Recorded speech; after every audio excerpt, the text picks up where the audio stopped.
और आज का वीडियो बहुत ही इन्फॉर्मेटिव है, मतलब बहुत सी जानकारी मिलेगी। सबसे पहले शुरुआत करता हूँ कोरिया के बारे में, ठीक है। यहाँ के लोग फॉरेनर्स को ज़्यादा एंटरटेन नहीं करते, ठीक है, चाहे आप लंदन से हो, ऑस्ट्रेलिया से हो या हो इंडियन।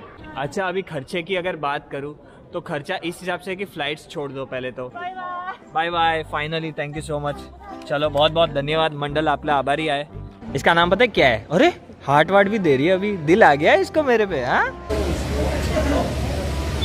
सिंगापुर वीज़ा कैसे मिलेगा और सिंगापुर के लिए एक्स्ट्रा क्या क्या डॉक्यूमेंट्स चाहिए, डमी टिकट्स वगैरह जो भी है, सारी चीज़ें बताता हूँ, ठीक है।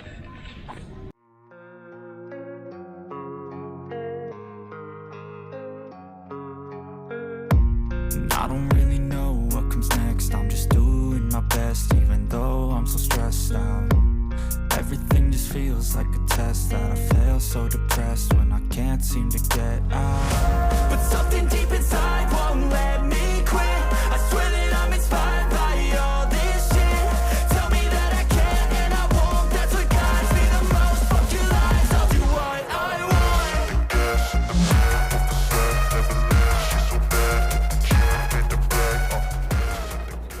तो गाइस वो वक्त आ गया है जब एक कंट्री से हम जा रहे हैं दूसरे कंट्री, यानी कि कोरिया को अलविदा कह के हम जाने वाले हैं अभी Singapore.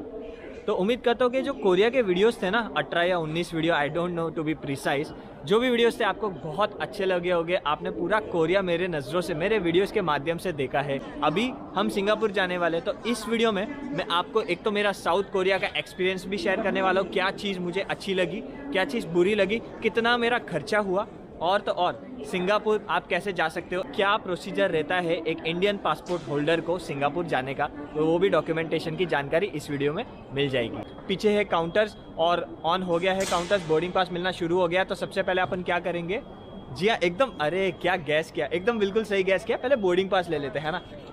It's N e visa या बहुत बारीकी चेक हो रही है भैया, कोविशील्ड और डेट क्या थी वैक्सीन की, सिंगापुर का वीज़ा कब से कब तक है, ये वो पासपोर्ट का एक एक नाम, एक एक अल्फ़ाबेट, आज तक एक एक अल्फ़ाबेट तो किधर भी चेक नहीं हुआ। ये मतलब मैं तकरीबन 7 to 8 मिनट से खड़ा हूँ और मुझे नहीं पता कितना टाइम लगेगा। दे दो अभी, इतना इंतज़ार अच्छी बात थोड़ी है, दे दो। अच्छा पास हो गया मैं, चलो बढ़िया, आ गई boarding pass. Bye bye, finally, thank you so much. चलो बहुत बहुत धन्यवाद मंडल, आपला आभारी आहे, तुमचे आभारी आहे, सगळ्यांचे आभारी आहे। आईला रोबोट आया आया आया, अपना फोटो आया भाई, थैंक यू सो मच, बहुत मेहरबानी आपकी। आँख मारती है, इसका नाम पता है क्या है? अरे हार्ट वार्ट भी दे रही है, अभी दिल आ गया है इसको मेरे पे। हाँ, इसका नाम रोबोट मोहतरमा है, रोबोट मोहतरमा। अच्छा, इसमें शेयर भी कर सकते हैं फेसबुक पे, ईमेल पे। बहुत हार्ड है यार ये।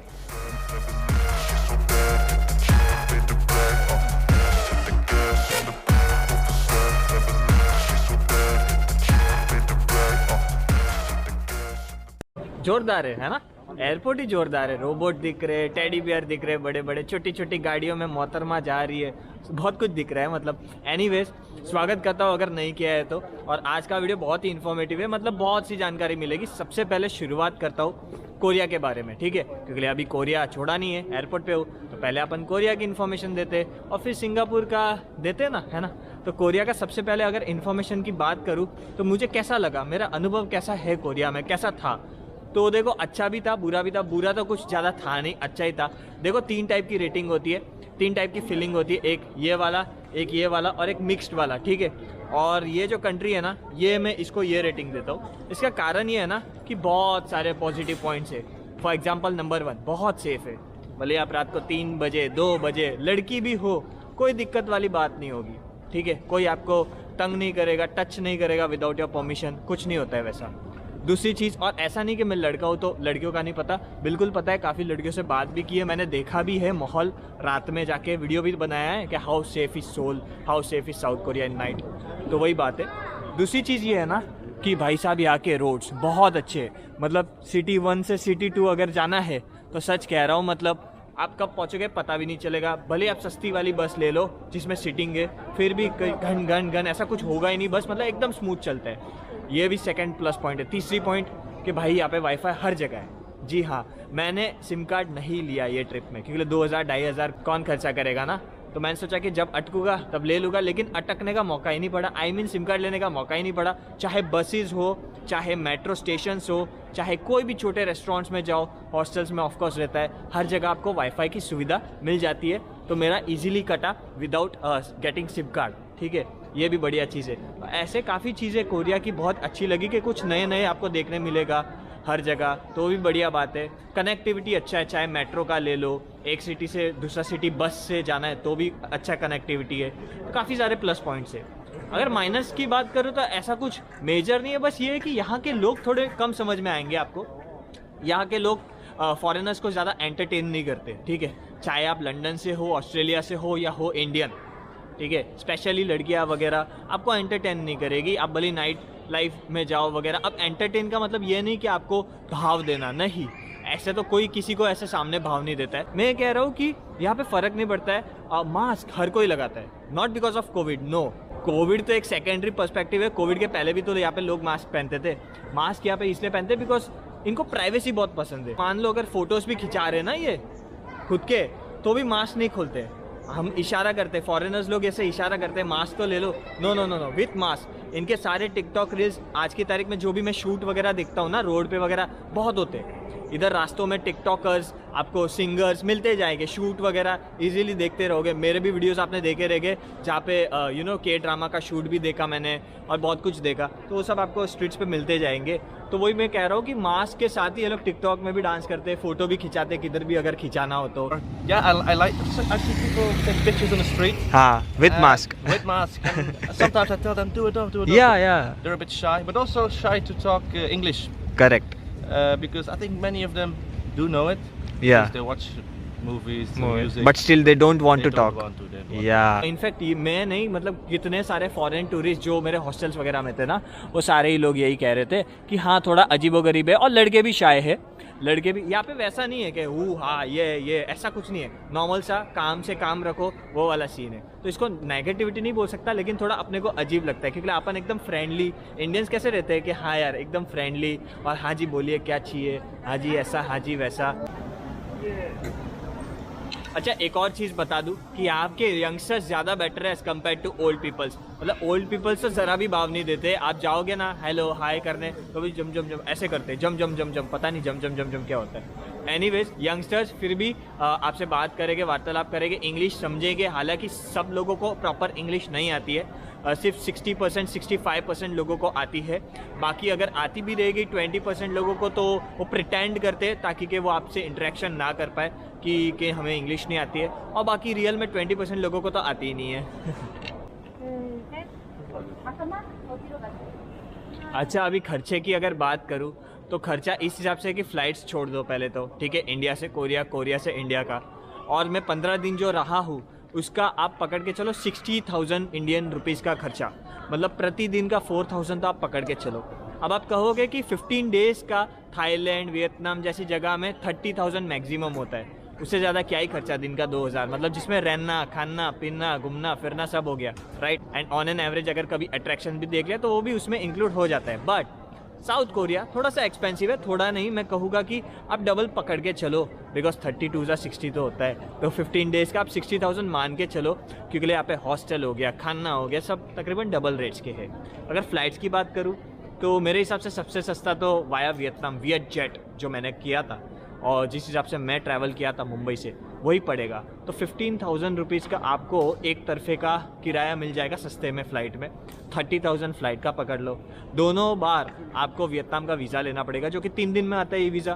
तो आप मान के चलो 4,000 रुपीज़ फॉर 2 वीज़ास, क्योंकि मेरे हिसाब से डबल एंट्री वीज़ा नहीं होता है ऑनलाइन। तो 2,000 34,000 हो गया, मतलब फ़्लाइट भी हो गया, वीज़ा भी हो गया वियतनाम का। तो आप पकड़ के चलो अभी 60 + 30 पर 95,000। ये कोई ज़्यादा अमाउंट नहीं है, मतलब 15 डेज़ अगर साउथ कोरिया, हाँ बड़ा अमाउंट है, मतलब अगर आपको ट्रैवल करना है तो 1 लाख रुपया तो बड़ा होता है, लेकिन साउथ कोरिया के हिसाब से टूर करना है जिसमें इतने सारे सिटीज़ में घुमा, 15 डेज़ रहा, तो जाहिर सी बात है 1 लाख आप इसको एक चीप बजट ट्रिप कह सकते हो साउथ कोरिया की, ठीक है। बाकी अगर आप कॉस्ट ब्रेकअप के बारे में पूछोगे तो अगर आपने सीरीज़ ध्यान से देखी है तो आपको पता है कि कौन से किधर हॉस्टल में कितना दिया, कितने का मैंने कहाँ कहाँ खाया, ट्रांसपोर्टेशन में मैंने कितना दिया, फलाना में कितना दिया, डिमकाना में कितना दिया, है ना। एनीवेज अब बात करते हैं सिंगापुर की, क्योंकि यहाँ से हम ट्रैवल कर रहे हैं सिंगापुर। तो सिंगापुर की जो टिकट है ना कोरिया से सिंगापुर, ये मैंने ट्रिप से 3 दिन पहले ही बुक करी थी, मतलब आप कह सकते हो आज से 18-19 दिन पहले, और मेरे को ये पड़ी थी 7,000 रुपीज़ में। जी हाँ, ये जो टीवे है ना ये एक बजट कैरियर है कोरिया की, जिसमें चेक इन लगेज भी इंक्लूडेड है 15 kg, तो ये बढ़िया बात है। तो मैं ये कह रहा हूँ कि यहाँ से 6.5 घंटा लगाएगी सिंगापुर पहुँचाने के लिए। सिंगापुर के टाइम पे हम रात को 1 बजे पहुँचेंगे। तो सिंगापुर पहुँचने के बाद मैं कोई हॉस्टल या होटल जाने नहीं वाला, क्योंकि रात के 1 बजे मेट्रो वेट्रो हो जाएगी बंद एयरपोर्ट से सिटी सेंटर जाने के लिए, ठीक है। तो 2-2.5 हज़ार रुपये से नीचे आना नहीं है, because Singapore is one of the most costliest country in the world. Taxi का 2-2.5 हज़ार आराम से आएगा। उसके बाद क्या आएगा, होटल या हॉस्टल जो भी है, जैसे कि मैंने हॉस्टल बुक करी है तो फिलहाल के लिए 3 नाइट्स का मैं कितना दे रहा हूँ पता है, 7,500 रुपया। जी हाँ, प्रति रात 2,500 रुपीज़ का हॉस्टल है वो। इससे सस्ता और बेस्ट ऑप्शन मिल ही नहीं रहा था, सच कह रहा हूँ। तो सिंगापुर सच्ची में बहुत महंगा है। तो 2,500 स्टे का, 2,500 टैक्सी का, तो 5,000 रुपये तो मेरा एक्स्ट्रा ही जाता। मैंने कहा कि कोई बात नहीं, रात को अपन एयरपोर्ट पे ही सो जाएंगे। वैसे भी चंगी एयरपोर्ट सिंगापुर का एकदम चंगा है, तो कोई दिक्कत वाली बात होगी नहीं सोने में। मुझे तो ये लग रहा है। अगर डॉक्यूमेंटेशन वगैरह की बात करूँ या फिर वीज़ा की बात करूँ सिंगापुर की, तो मैं आपको एक ही चीज़ कहूँगा, थोड़ा सा इंतज़ार करो, क्योंकि वो चीज़ें मैं सिंगापुर पहुंच के बताता हूँ, ठीक है। अभी अपन थोड़ा सा वेट करते हैं, प्लेने व्लेने देखते हैं थोड़ा, और उसके बाद टीवे जो आएगी हमारी फ़्लाइट उसमें सवार हो जाएंगे। वैसे वो सनसेट हो रहा है, प्यारा हो रहा है ना।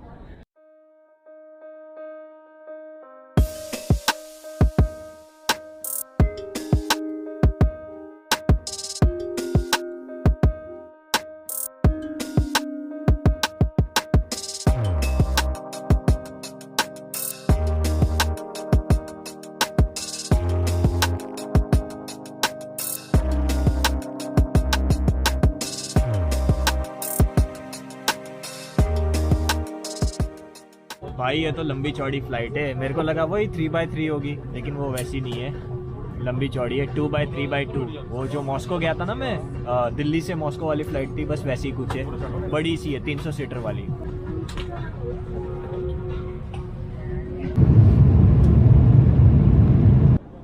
एक तो ये बड़ा पंगा है, फ्लाइट में नींद नहीं आती, कितनी भी लंबी फ्लाइट हो, कितना भी ड्यूरेशन हो, नींद नहीं आती बराबर। हालांकि बगल वाली जो आंटी थी ना वो चली गई आगे, उनका 15 लोगों का ग्रुप है कोरियन का, सिंगापुर जा रहे घूमने फिरने। वो कह रही थी कि सी यू लेटर, आगे मेरे ग्रुप के मेंबर है, खाली सीट है, मैं जा रही, पत्ते वत्ते खेलूंगी। बोला बढ़िया है, मजे है तुमको। एनीवेज अभी मेरे को कंफर्टेबल तो हो रहा है, लेकिन 3 सीट होती तो मज़ा आता, मस्त फैल के सो जाता, लेकिन कोई बात नहीं, 2 सीट में भी मज़े कर रहे हैं हम।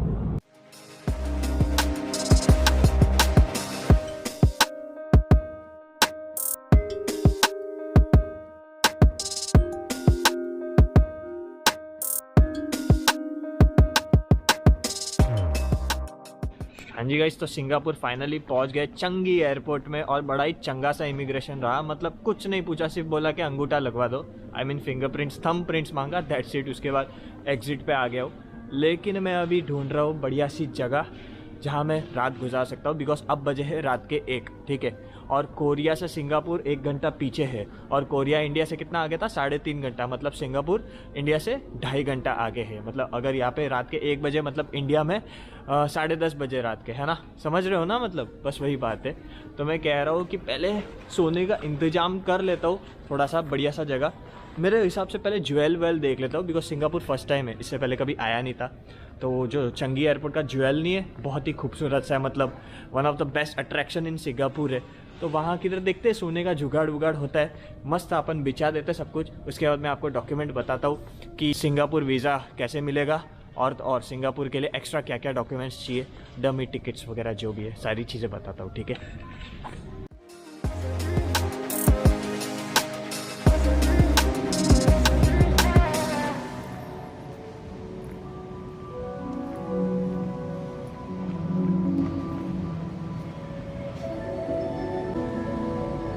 जोरदार लग रहा है। ऐसे लग रहा है कोई एलियन वेलियन स्पेसशिप में आ गया हूँ मैं किधर। सच कह रहा हूँ, अकेला हूँ, इधर कोई है भी नहीं, सो थोड़ा सा डरावना भी लग रहा है मेरे को। झाड़ ही झाड़ है ना एकदम, और पूरा पैक है, और यहाँ से पानी गिरता है, लेकिन अभी फ़िलहाल गिर नहीं रहा है। शायद हो सकता है कि कल सुबह उठूँ तब वो नज़ारा मिले कि वो ज्वेल जो पानी का इफ़ेक्ट है वो दिखे, यानी कि नेक्स्ट वीडियो में दिखेगा वो इफ़ेक्ट, लेकिन ज्वेल तो आपको दिखाई देता है ना इस वीडियो में।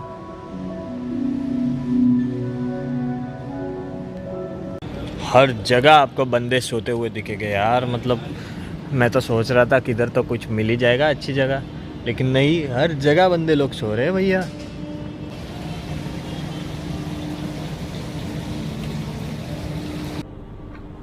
भाई थोड़ा बहुत ऐसे ही एडजस्ट करना पड़ेगा, गद्दी वाला है इसलिए कुछ तो मिला। सीट से तो बेहतर है थोड़ा, है ना। देखो भाई सच कह रहा हूँ, मतलब बड़ा अमाउंट की बात है इसलिए ऐसा सब जुगाड़ करना पड़ रहा है। अगर छोटा अमाउंट की बात होती तो ऐसा सब नहीं करता, चुपचाप चले जाता और सो जाता ना। अगर 2-2.5 हज़ार की बात होती तो अब पता है कि 5-6 हज़ार रुपये से नीचे लगना नहीं है, बिकॉज जाहिर सी बात है, टैक्सी पकड़ो, हॉस्टल एक रात का अलग से बुक करो आज का सिर्फ सोने के लिए, तो वही बात है 6 हज़ार रुपया किधर नहीं जाएगा, इसलिए थोड़ा जुगाड़ करना पड़ा। एनीवेज अब बात आते हैं कि सिंगापुर आने के लिए क्या क्या रिक्वायरमेंट है, डॉक्यूमेंट्स। सबसे पहली चीज़ वीज़ा। अगर सिंगापुर के वीज़ा की बात करूँ तो डॉक्यूमेंट्स देखो, आप चाहे मेक माई ट्रिप से लो, आप चाहे अकबर ट्रैवल से लो, there are lot of options to get Singapore visa, tourist visa. मैंने लिया हैना टूर्स एंड ट्रैवल से, वही से जहाँ से कोरिया का वीज़ा लिया था, मतलब साथ में ही बनवाया था ना दोनों, तो अलग अलग मेरे को कोई देने की ज़्यादा ज़रूरत नहीं पड़ी। हालांकि डॉक्यूमेंट्स तो अलग देने पड़ते हैं बिकॉज सबमिट अलग अलग एम्बेसी में होते हैं ना। तो जैसे ही कोरिया का वीज़ा आया, पासपोर्ट उनके पास ही था, फिर उन्होंने वापस अप्लाई करा सिंगापुर वीज़ा के लिए। डॉक्यूमेंट्स चाहे आप कहीं से भी अप्लाई करो, क्या क्या रिक्वायरमेंट होता है मैं आपको बता देता हूँ। सबसे पहली चीज़, कोरिया वीज़ा के लिए 3 साल का ITR रिटर्न चाहिए था, सिंगापुर के लिए सिर्फ 1 साल का लास्ट ईयर का आपको ITR रिटर्न तैयार करना है। उसके बाद 6 मंथ्स सेविंग अकाउंट आपका लास्ट पूरा प्रिंट आउट करके, स्टैम्प और साइन बैंक का होना चाहिए। 6 मंथ बैंक स्टेटमेंट हो गया। उसके बाद अगर आप जॉब करते हो तो लीव लेटर, ठीक है, बिजनेस करते हो तो करंट अकाउंट का स्टेटमेंट, और अगर फ्रीलांसर हो वो लेटर, वो नाम भूल जाता हूँ यार, वो लेटर का नाम इतना इजी रहता है लेकिन हमेशा वो लेटर का नाम भूल जाता हूँ, जिसमें वो सब लिखते हैं ना कि मेरा नाम ये है, मेरा पासपोर्ट नंबर ये है, और मैं ट्रैवल करना चाहता हूँ सिंगापुर 10 दिनों के लिए, 12 दिनों के लिए, और ये तारीख है मेरी, तो प्लीज़ मेरे को वीज़ा दे दो। तो वो जो लेटर रहता है वो उसमें लिख देने का, ये सब चीज़ें। और मेरे पास, मैं ये जॉब करता हूँ, मैं ये बिज़नेस करता हूँ, फलाना करता हूँ, ढिमकाना करता हूँ, और मेरे पास इतना पैसा है कि मैं खुद का ट्रैवल स्पॉन्सर कर सकता हूँ या कर सकती हूँ, जो भी हो, वो लेटर तैयार करने का। अब चाहे वो अकबर टूर से आप करो कि हैना टूर से करो, वो आपको बना के देंगे लेटर का, वो क्या बोलते हैं, फॉर्मेट, ठीक है। आपको सिर्फ अपनी डिटेल ही डालनी है। ये चीज़ के साथ साथ आपका फुल्ली वैक्सीनेटेड सर्टिफिकेट, ये भी रिक्वायर्ड है। ट्रैवल इंश्योरेंस मांगते नहीं है लेकिन ले लेने का आज के तारीखों में।